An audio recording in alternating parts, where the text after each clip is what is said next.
Hello everyone and welcome to a spectacular puzzle that I found while browsing Twitter. It was uploaded by David Lada, and if you look at the date, he uploaded it on February 14th, 2021. He uploaded it on Valentine's Day. That's just how much he loves chess, and once you see this, you guys will love it as well.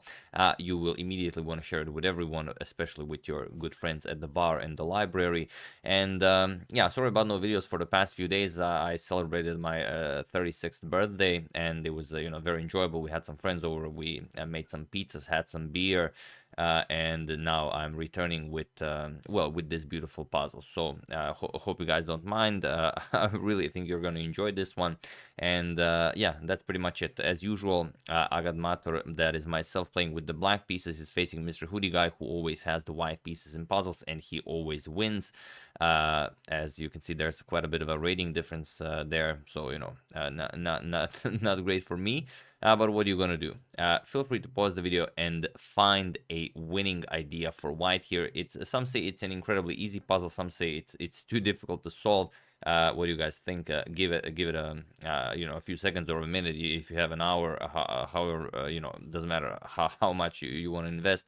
You can even check it out, pause the video, and then come back in a week. Let's say all depends on how you roll. Let's try and solve this puzzle.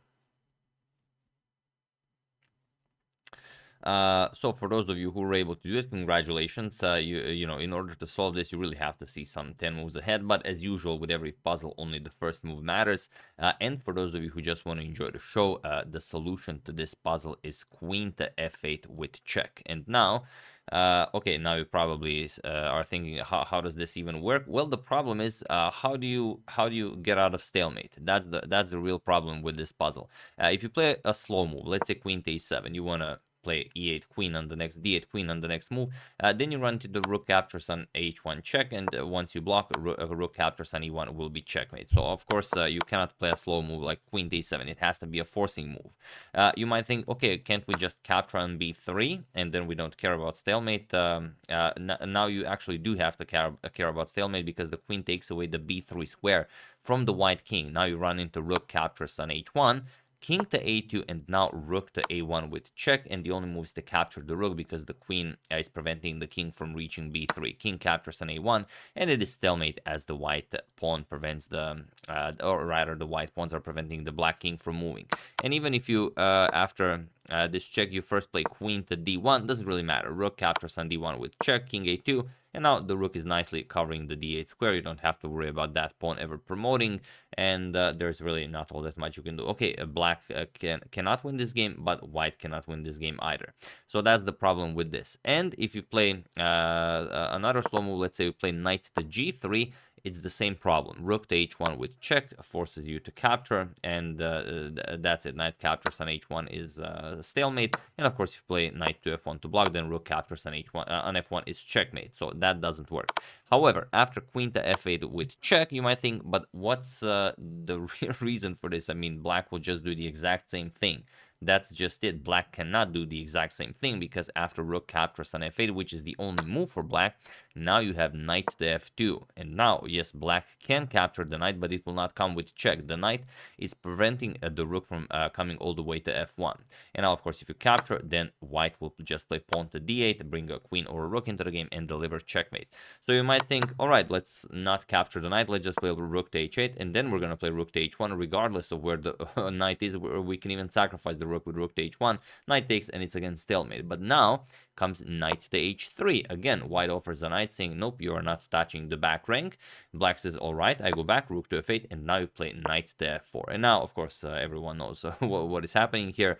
We are going to use all the squares. Rook to h8 with check, knight to h5, and rook to f8. Again, going for rook to f1, but now comes knight to f6. You cannot capture with the rook because of d8 queen, and of course, pawn captures runs into a beautiful series of moves. Pawn to g7 attacks the rook, and okay, rook to g8, you are still guarding g8 and d8, but now Now, and only now, our good friend the king enters the arena. King to b1. And now, of course, I don't have to tell you what will happen. And the beautiful thing is, okay, we can just fast forward. The white king will just go up the board. Black doesn't really have any moves other than rook to d8 followed by rook to j8.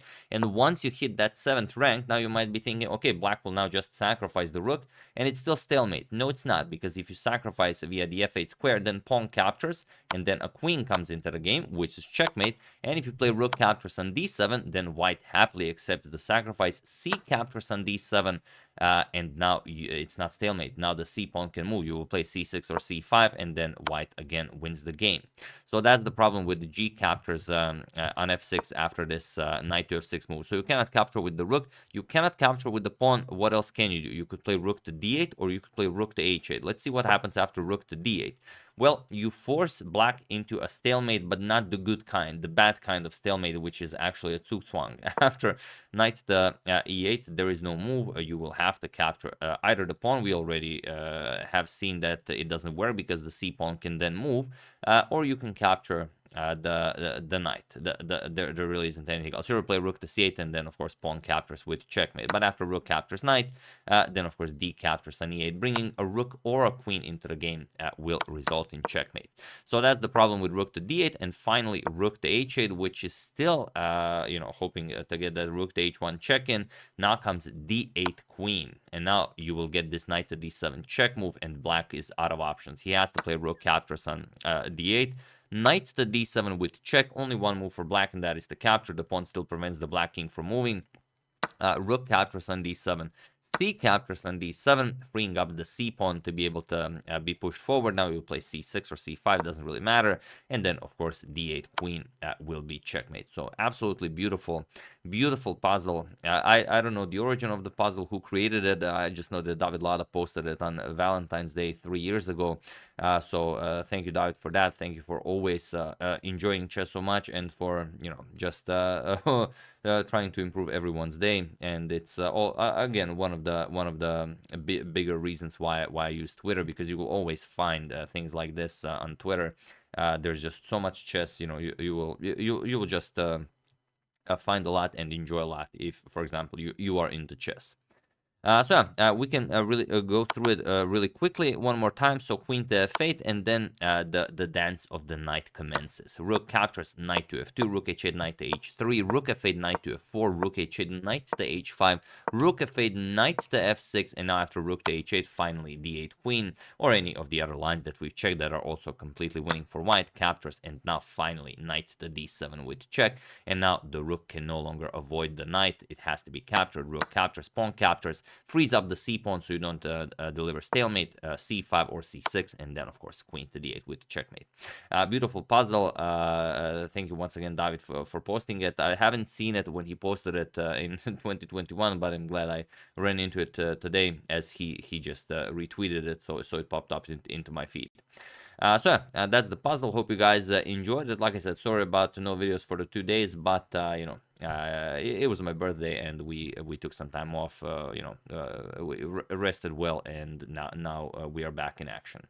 Once again, really hope you guys enjoyed it. I would like to thank Andrei Lushnikov, Terence A. McVicker, BulletChessThriller.com, Mark Levkovitz, and Dan McCormick for your contribution to my channel. Thank you a lot. I really appreciate it.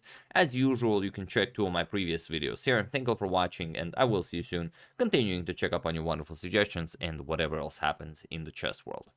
So thank you all. I will see you soon, and have an excellent rest of your day. And do use that hashtag suggestion, as I'm always very happy when you guys suggest good videos. See you soon.